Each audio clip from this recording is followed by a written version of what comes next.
Domingo 27 de octubre de 2002. Llueve torrencialmente sobre Pilar, en las afueras de Buenos Aires. Adentro de un barrio privado llamado Carmel, canchas de golf, casas de revista, seguridad las 24 horas. Una mujer de 50 años aparece muerta en el baño de su casa, junto a la bañera. La explicación llega antes que las preguntas. Un accidente. Se resbaló, se golpeó la cabeza con las canillas, se desangró. Un médico firma, la familia llora, y María Marta García Belsunce es enterrada 48 horas después, sin autopsia, mientras el barrio comenta la tragedia con el pésame en la boca. Detalle 1. Durante el velorio, un familiar encuentra en el baño un objeto extraño, un cilindro de metal. Cree que es el soporte de una repisa. Lo tira al inodoro. Detalle 2. 5 semanas después, la justicia ordena desenterrar el cuerpo. Y la autopsia encuentra en la cabeza de María Marta 5 proyectiles calibre 32. Aquello que la familia tiró al inodoro, el famoso pituto, era el sexto. Nadie se muere de un accidente de 6 disparos. Lo que sigue es el caso policial más famoso de la historia argentina moderna.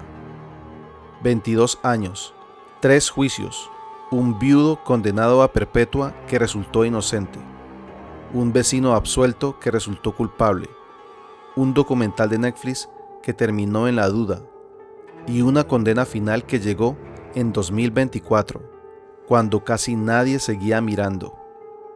3 preguntas para este expediente. ¿Cómo se confunde una ejecución con un resbalón? ¿Cómo persigue un país 14 años a la familia equivocada? ¿Y dónde estuvo todo ese tiempo el asesino? Spoiler, a la vista de todos.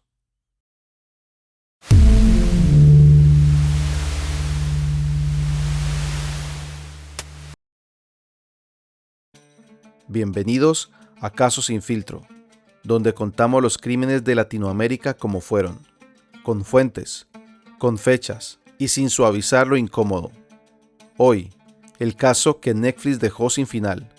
Nosotros lo tenemos, y también tenemos la lista de todo lo que se hizo mal para que tardara 22 años en llegar. Este es el expediente Carmel.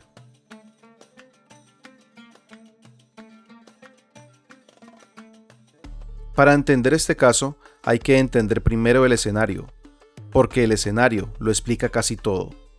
Un country argentino de principios de los 2000 no era solo un barrio con reja, era una burbuja social. Afuera, la Argentina ardía en la peor crisis de su historia. 2001, cacerolazos, corralito, presidentes cayendo en semanas. Adentro del Carmel, golf, tenis, asados y la certeza tranquilizadora de que lo malo pasaba del otro lado del cerco. En ese mundo, la palabra crimen era algo que se leía en el diario, nunca algo que pasaba en la casa de al lado. María Marta García Belsunce tenía 50 años y pertenecía a una familia tradicional argentina. Su padre había sido un abogado prestigioso. Su apellido pesaba. Era socióloga. Trabajaba en causas solidarias. La prensa siempre la asoció a la ayuda a la infancia y llevaba décadas casada con Carlos Carrascosa, un hombre de perfil bajo vinculado al mundo financiero, sin hijos, vida ordenada, agenda de misa, vecinos de toda la vida. El retrato general que dejaron todos los que la conocieron. Una mujer querida, sin enemigos, sin sombras. El clan García Belsunce, además, no era una familia cualquiera. Era una familia con voz pública. El medio hermano de María Marta, Juan Hurtig, y su hermano Horacio, abogado y hombre de medios, eran figuras conocidas en este mundo, de apellidos que se saludaban por el nombre de pila. Ese detalle importa por partida doble. Explica por qué el sistema les facilitó toda la noche del crimen, certificados, trámites, silencios, y explica por qué, cuando el escándalo estalló, la caída fue tan estrepitosa. La prensa argentina no perdona dos cosas: los privilegios ajenos y que encima los usen mal. Y ese es exactamente el punto que vuelve todo lo que sigue tan desconcertante. Porque cuando una mujer sin enemigos aparece con la cabeza destrozada en su baño, la lógica dice dos cosas: o el enemigo estaba adentro de la casa o entró desde afuera. La investigación argentina eligió la primera puerta y la pateó durante 14 años. La verdad estaba detrás de la segunda. Pero antes que los juicios, hay que volver a esa tarde de tormenta. Porque lo que pasó entre las 7 y las 10 de la noche del 27 de octubre es una clase magistral de cómo se destruye una escena del crimen con buenos modales.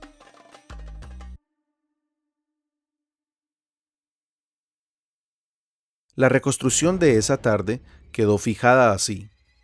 María Marta volvió a su casa en bicicleta bajo la lluvia, después de jugar al tenis con una amiga.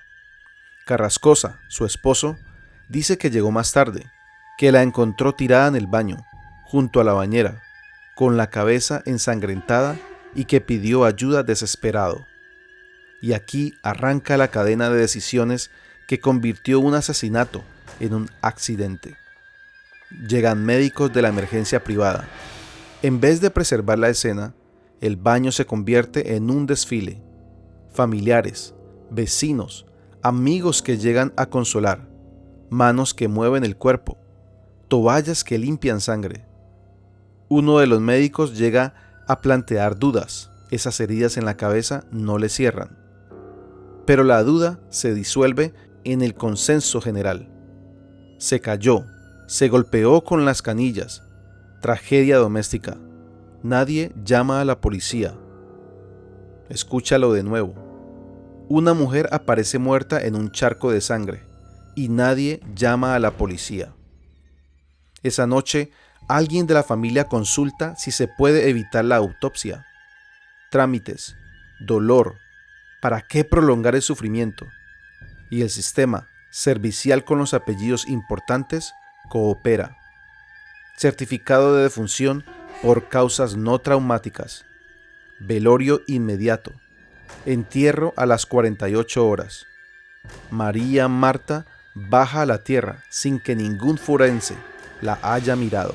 Durante el velorio ocurre la escena que años después todo el país iba a poder recitar de memoria. Juan Hurtig, medio hermano de María Marta, encuentra en el baño un pequeño cilindro metálico ensangrentado. En una casa de country, con la muerte accidental ya certificada, su cerebro hace la lectura menos siniestra disponible. Esto es un soporte de repisa, un herraje, un pituto, y lo tira al inodoro. Un proyectil calibre 32, extraído a mano de la escena de un crimen, hundido en el pozo séptico de la casa. El caso García Belsunce acababa de fabricar su símbolo eterno y su palabra más famosa. La burbuja había funcionado a la perfección, sin policía, sin autopsia, sin escena, sin bala. Solo quedaba un problema: los rumores.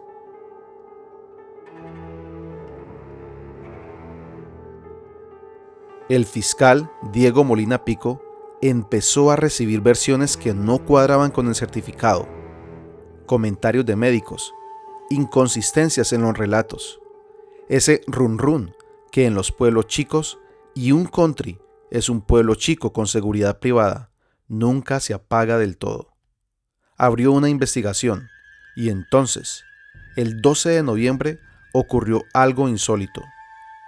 Juan Hurtig se presentó espontáneamente en la fiscalía a contar lo del objeto que había tirado al inodoro. El pituto entraba oficialmente al expediente, por confesión voluntaria de quien lo había hecho desaparecer. Lo que vino después parece de novela negra. Operarios excavando el pozo séptico de la casa del country, colando el barro en busca de un cilindro de metal. Lo encontraron. Los peritos no necesitaron mucho tiempo para decir lo que era. Un proyectil calibre 32, deformado por el impacto. El 2 de diciembre de 2002, una orden judicial abrió la tumba de María Marta García Belsunce. La autopsia, la que debió hacerse 5 semanas antes, encontró lo que el baño limpio ya no podía negar: 5 balazos en la cabeza, disparados a corta distancia. Con el proyectil del pozo séptico, la cuenta cerraba en 6 disparos. La mujer del accidente en la bañera había sido ejecutada. La policía detonó en la prensa argentina como pocas veces en su historia. Tenía todo: apellidos patricios, un country impenetrable, una familia que enterró rápido, un médico que firmó sin mirar, y una palabra, pituto, que se volvió sinónimo nacional de encubrimiento. Los programas de TV no hablaron de otra cosa durante meses. Vale la pena congelar la imagen de ese verano 2002-2003, porque el circo mediático es parte del expediente. La Argentina venía del colapso económico, y este caso fue el opio perfecto. La clase alta desnudada en vivo, móviles de televisión acampando frente al country, paneles enteros debatiendo la palabra pituto, que pasó de objeto a chiste nacional, a título de tapa, a sinónimo eterno de encubrimiento criollo. El país que hacía cola en los bancos para rescatar sus ahorros encontró un consuelo perverso en mirar cómo se hundían los que vivían del otro lado del cerco. Ese clima importa. Los juicios de este caso no se celebraron solo en los tribunales, se celebraron en el rating. Y el rating ya tenía veredicto. Y sobre esa ola de indignación, la fiscalía construyó su teoría. Si la familia limpió la escena, evitó la autopsia y tiró la bala, es porque la familia tenía algo que esconder. Y si escondían, eran culpables. No de torpeza, no de pánico, no de soberbia de clase, culpables del crimen. El silogismo sonaba impecable, solo tenía un defecto: era falso. La conducta de la familia tenía otra explicación, menos cinematografía y más humana: la negación, el horror al escándalo, la burbuja protegiéndose a sí misma. Pero esa explicación no vendía diarios, y ese horror le iba a costar a un hombre inocente los siguientes 14 años de su vida.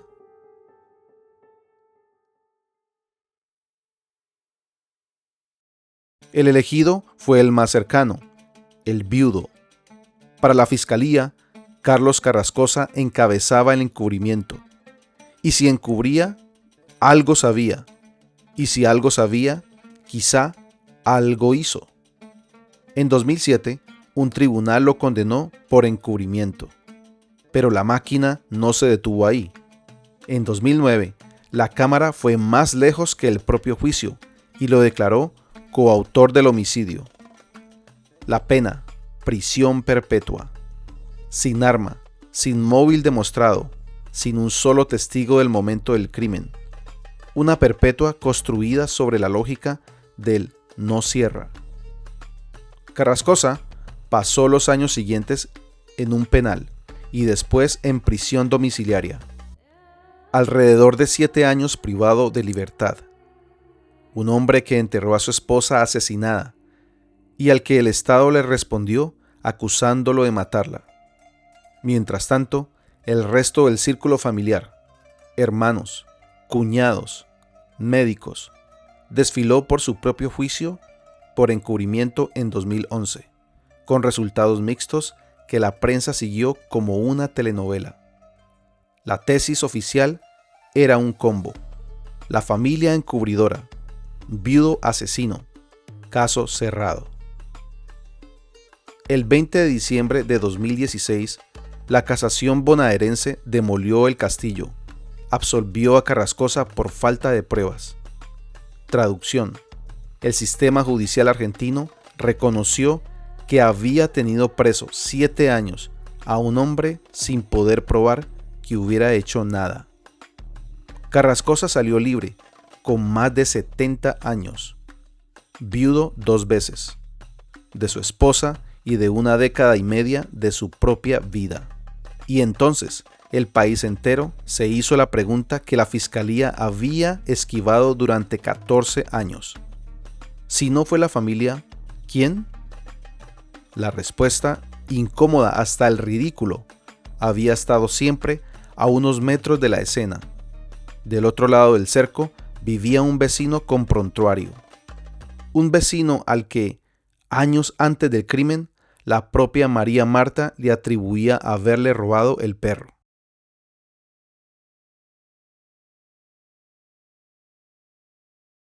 Nicolás Pachelo no era un desconocido para el expediente. Su nombre aparece en el caso casi desde el principio. Vivía en el Carmel, arrastraba deudas y cargaba una fama pesada dentro del barrio. Se lo señalaba por robos, por conductas erráticas y por una historia que en cualquier otro país hubiera encendido todas las alarmas. La desaparición del perro de María Marta, que ella misma le atribuía, con reclamos incluidos. Un conflicto directo, previo y documentado entre la víctima y un vecino con antecedentes. La Fiscalía de 2002 lo miró y lo descartó rápido, hipnotizada por la teoría de la familia. Cuando la absolución de Carrascosa obligó a reabrir todo en 2016, los nuevos fiscales hicieron lo que no se había hecho en 1,5 décadas: seguir la pista de afuera. Y la pista de afuera era consistente. Pachelo acumulaba una carrera posterior de robos en countries. Entraba a barrios privados, conocía sus rutinas, sus horarios, sus puntos ciegos. El perfil calzaba con la hipótesis más simple de todas. María Marta no fue asesinada por un plan familiar retorcido. Sorprendió a un ladrón dentro de su casa y el ladrón la ejecutó. En 2022, 20 años después del crimen, Pachelo se sentó por fin en el banquillo, junto a 2 exvigiladores del country, acusados de connivencia con los robos. El juicio fue un evento nacional. El documental de Netflix de 2020, Carmel, ¿quién mató a María Marta?, había reavivado el caso para una generación nueva. Y la serie de ficción de 2022 terminó de instalarlo otra vez en cada sobremesa. La fiscalía pidió perpetua y desplegó su arsenal. El conflicto previo con la víctima, el prontuario de robos en barrios cerrados, los movimientos de Pachelo aquella tarde dentro del Carmel y una vida entera orbitando exactamente el tipo de delito que la hipótesis describía. El veredicto de diciembre de 2022 volvió a descolocar a todos. Absuelto del homicidio, 2 votos contra 1. Condenado solamente por una serie de robos en countries. El único voto en disidencia sostenía que la prueba alcanzaba para la perpetua. Para las familias, la de María Marta y también la de Carrascosa, que había pagado el crimen del otro, el mensaje del sistema era desolador. 20 años de expedientes y el asesinato más famoso de la Argentina seguían sin dueño. 20 años, 2 teorías, 2 juicios estrella, y el caso García Belsunce seguía oficialmente sin asesino. La indignación pública fue total. Pero esta vez, a diferencia de 2002, la fiscalía no soltó la presa.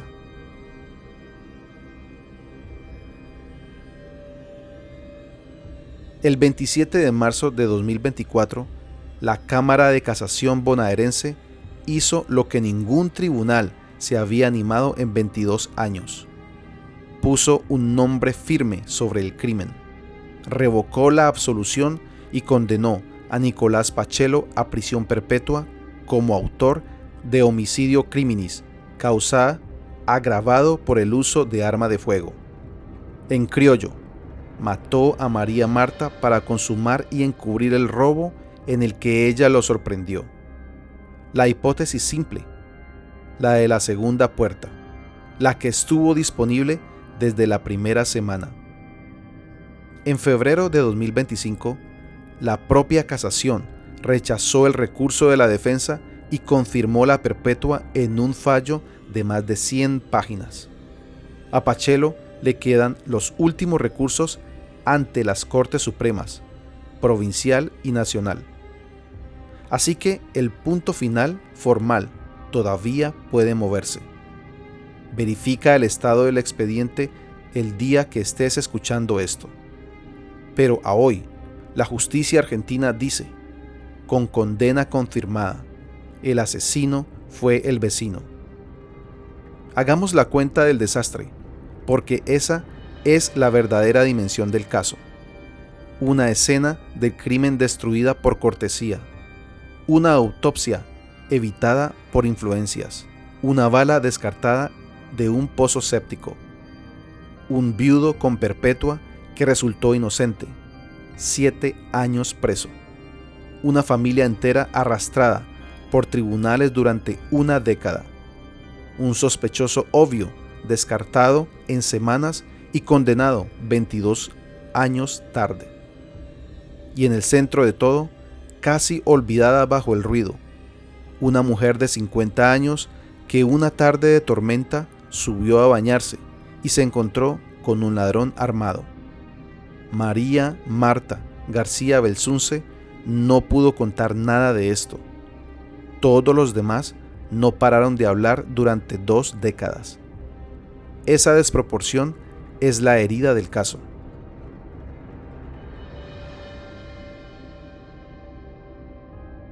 Este caso suele contarse como un misterio. En este canal creemos que es lo contrario. Es la historia de un caso fácil que el sistema y una clase social convirtieron en imposible. Piensa en las 2 fuerzas que operaron esa noche. La primera, el reflejo de la burbuja. En el country nadie llamó a la policía porque la policía es para los de afuera. La muerte violenta no podía ser un crimen porque los crímenes no pasan adentro. Ese reflejo de clase destruyó la escena, evitó la autopsia y tiró la bala al inodoro. No por un plan maestro, sino por algo más humano y más inquietante: la incapacidad de concebir que el horror también entra por la puerta del jardín. La segunda fuerza, el reflejo del sistema. Cuando el escándalo explotó, la fiscalía necesitaba culpables a la altura del rating y los tenía servidos. Una familia de apellido ilustre, comportándose de manera indefendible. Que el encubrimiento torpe no fuera prueba de asesinato. Eso se perdió en el camino. Un inocente pagó con 7 años de cárcel el costo de esa comodidad narrativa, y el culpable real usó esos mismos años para seguir robando countries. La lección incómoda a todos, y por eso vale. Los prejuicios investigan más rápido que los peritos, pero casi siempre en la dirección equivocada. Ni la riqueza fue garantía de justicia para María Marta, ni el apellido fue garantía de impunidad para Carrascosa. Lo único que sobrevivió intacto a 22 años de este expediente es la evidencia de que a la verdad en América Latina hay que esperarla demasiado. Si este caso te removió algo, suscríbete y compártelo. Cada caso que se cuenta es un caso que no se olvida. En la descripción tienes el expediente completo del caso para descargarlo gratis. Y dime en los comentarios, ¿qué caso quieres que investiguemos a fondo? Nos vemos en el próximo expediente. Sin filtro.